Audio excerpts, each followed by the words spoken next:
This week is arguably one of the best weeks in gaming in recent histories, especially for RPG fans. Whether you're a Western RPG fan or a JRPG fan, you are eating good. I was going to make a video about Oblivion. I was going to make a video about how, coming from someone who's only played Skyrim, being the very first Elder Scrolls game that I played and never went back to Oblivion because it felt dated, now seeing something like Oblivion in a new coat of paint, and they're still calling it a remastered when it really is a remake. But then comes another game in Clair Obscur Expedition 33, which hits all the feels and hits everything I love about RPGs, especially inspired by JRPGs. These are both Western RPG games that have taken inspiration from different angles. Oblivion Remastered is clearly a remake of one of the greatest Elder Scrolls games of all time, one of the greatest games in the franchise with Oblivion. Even though I never played it, I can still consider a game to be great, given how much it's impacted just game development, how much it's impacted game design and stuff like that. I didn't expect Oblivion to get a remake. I expected it to get a remaster. So it's weird because this is called a remaster, but I would consider this a remake. And I'm pretty sure everyone would consider this a remake because, for God's sake, this looks like you remade the game from the ground up. Well, given the fact that you're all still using the Oblivion's core engine in terms of like the logic of the game.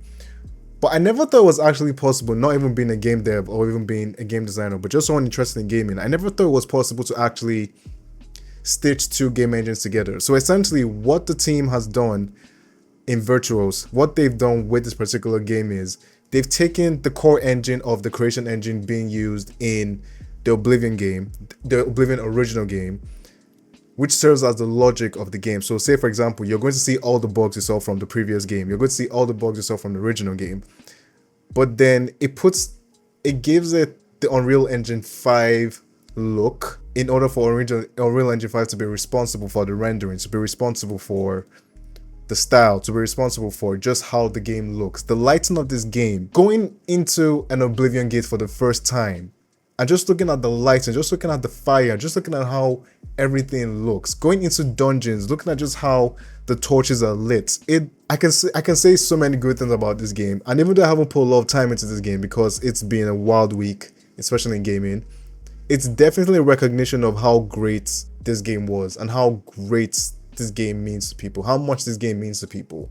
Like, I'm pretty sure people around my age, so I'm 27 going to 28, so most people around my age who watch this video are currently between 21 to maybe 35 or so. If you're older than that, or you're younger than that, put in the comment section down below what your ages are.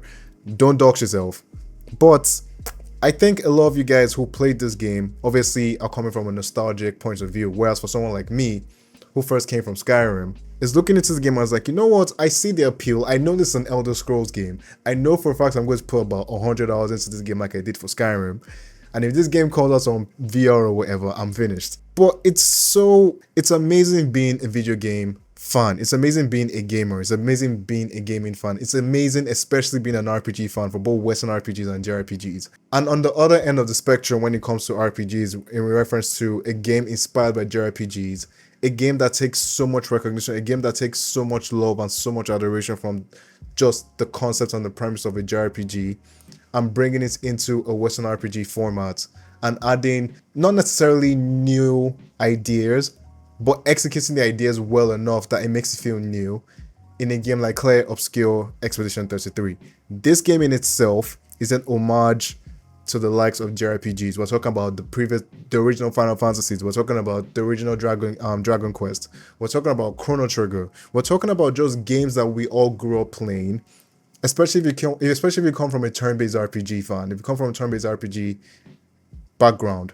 For someone like me who didn't like turn-based RPG when I was really young, and then ended up loving it because of certain games that actually combined it with something like Kingdom Hearts, which was an action RPG game but had some turn-based elements to it. So just falling in love with the genre, falling in love with the likes of Atlus and the Persona series. Never really played Shin Megami Tensei, but Persona, Final Fantasy, Dragon Quests, and then now we have Clair Obscur Expedition 33. This game will single-handedly go down as one of the greatest stories, especially when it comes to the love of just gaming. For you guys watching me, we all know this is a big RPG channel. We all know for a fact that this is a channel which encourages the love for both Western and Japanese RPG games. This game is a love letter to both genres. This game, I've only put about 4 hours in, and the only reason why I put only 4 hours in is because I have work. I literally started playing this game last night and I couldn't stop playing this game. It just felt that this game had so much to tell. Yes, the game starts off slow because they're trying to introduce you to the story like all JRPG games, but it goes far and beyond with its storytelling. It goes far and beyond with its presentation. Another Unreal Engine game, another UE5 game, which I'm a bit hesitant to actually give UE5 props yet, but it's a game that really hits you when it needs to hit you. Do you get what I'm saying? But I'm not going to say too much about the story because I don't even know that much about the story. And even if I did, and even when I do make a review for this game, it's probably going to be a very light-hearted review because I'm not trying to spoil the moment for you guys. It's amazing how this game also identifies and highlights the things about the gaming industry that I think a lot of us are beginning to see when it comes to game design. The makers of this game, in Soundfall Interactive, the gaming studio is made up of devs from Ubisoft. Now, if you were to tell me that Ubisoft devs have the ability to make a game like this, I would believe you, because we literally got Prince of Persia, we literally got Immortals Phoenix Rising, we've literally gotten Black Flag. So seeing a game like this being done without Ubisoft's management, without Ubisoft's leadership, and a game flourishing, a game doing this well, a game being received this well, only proves the point that gaming is an art. Gaming is a creative space. The greatest video game developers are the ones who are able to mix the business side with the creative side. And I think in this regard, even though I think the creative side of this game is flourishing, I do believe this is good business that's being done. And I do believe this is good business being done by Xbox as well, because who would have thought Xbox would now be considered the RPG machine? Just think about this, right? We've gotten Avowed, we've gotten Starfield, even though people don't like Starfield. We've gotten Elder Scrolls 4 Oblivion Remastered, and now we're also getting Clair Obscur X-33.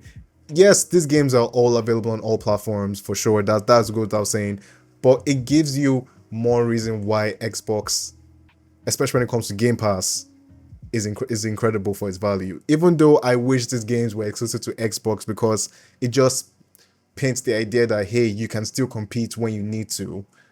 And this is no fanboy shit because you guys know me already. I'm not into all that fanboy stuff. I do my thing. I love gaming. I game on every single system I can because that's the type of person I am. And that's the type of person I want you guys to be on this channel. So yeah, it's a great time to be a gamer. It's a great time to be a gamer. It's a great time to love games. It's a great time to just experience the gaming that we, yeah.